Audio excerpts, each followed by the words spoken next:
frères et sœurs, bonjour. Aujourd'hui, je viens vous partager un message de paix. On trouve ce message dans l'évangile de Jésus-Christ selon Saint Jean au chapitre 14e du verset 15 au verset 34. Évangile de Jésus-Christ au chapitre 14 du verset 15e au verset 34e. Le message d'évangile que je viens vous partager se situe quelques jours avant Pâques. C'est le dernier adieu des adieux de Jésus à ses disciples. Jean ne rapporte pas texto les paroles même de Jésus, mais c'est une longue méditation, réflexion sur le message de Jésus. Quelques 60 ans après, il essaie de se souvenir de l'essentiel du message. Jean souligne aujourd'hui deux aspects. Il souligne deux aspects dans cet évangile. Le premier, c'est la fidélité à ce commandement d'amour que Jésus nous a laissé. Aimez-vous les uns les autres, comme je vous ai aimé. Et puis, le second, c'est la confiance, l'espérance, qui est résumée ici en une phrase: je ne vous laisse pas orphelins. Je ne vous laisse pas orphelins.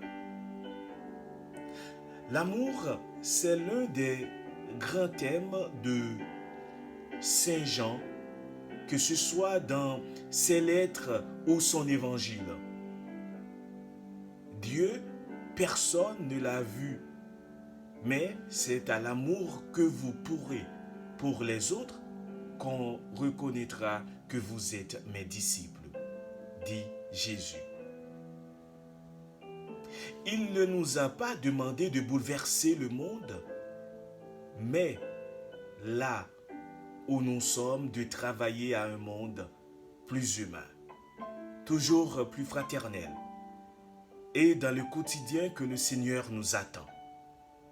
Rappelez-vous bien ce message: j'ai eu soif et vous m'avez donné à boire. Le petit verre d'eau que nous aurons donné aux yeux de Dieu prend une immense valeur. C'est le partage au quotidien, l'entraide, le service entre voisins, amis. C'est une conversation, une visite auprès de malades, une intention auprès des personnes âgées.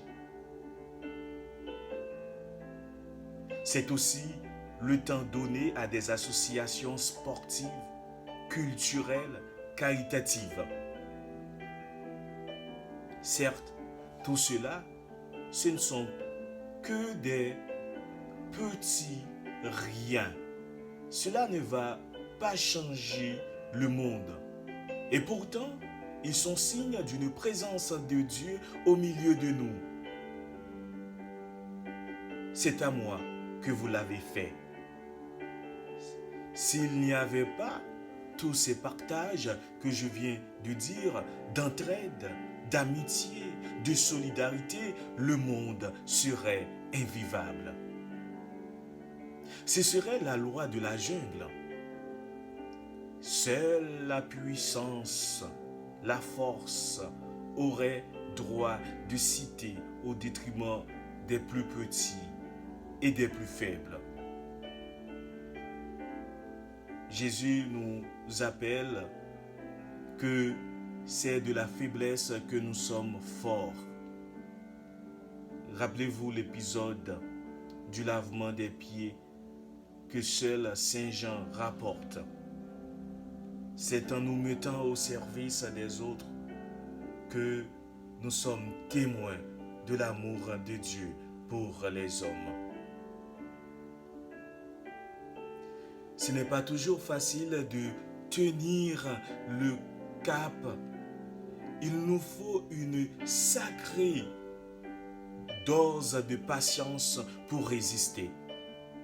Et Jésus lui-même, oui, Jésus lui-même l'a bien compris. Je ne vous laisse pas orphelins. Il sait que nous risquons d'être pris par le souci de la vie ou par l'indifférence, au point que nous oublions que les autres, nos frères et sœurs, existent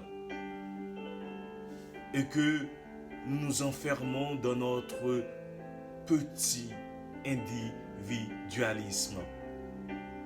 Et puis d'ailleurs, comme les apôtres après Pâques, ils ne sont sûrs d'eux-mêmes.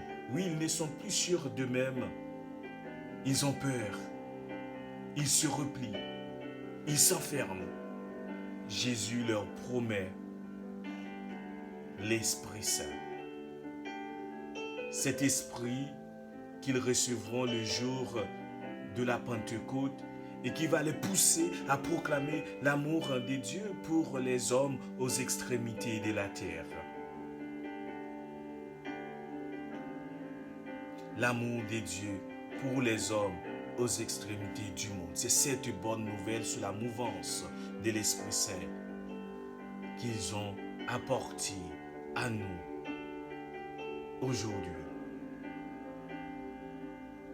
Je ne vous laisse pas orphelins. Jésus nous le redit encore aujourd'hui. Cet esprit, nous l'avons reçu. Il est toujours en nous. Il nous accompagne. C'est lui qui nous aide à comprendre les Écritures, comprendre son message, comprendre ce commandement d'amour qu'il nous a laissé. Celui qui y reste fidèle, c'est celui-là qui m'aime, dit Jésus. Que l'Esprit Saint que nous recevons à nouveau le jour de la Pentecôte nous aide à construire au jour le jour un monde plus humain et plus fraternel.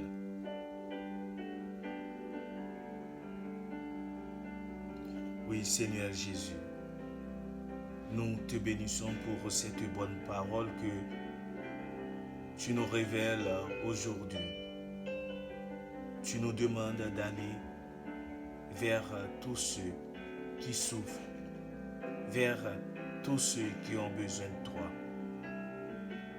Aide-nous, Seigneur, à apporter cette bonne nouvelle.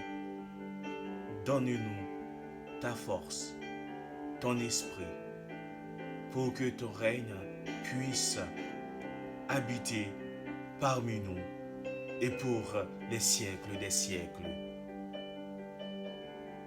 Amen.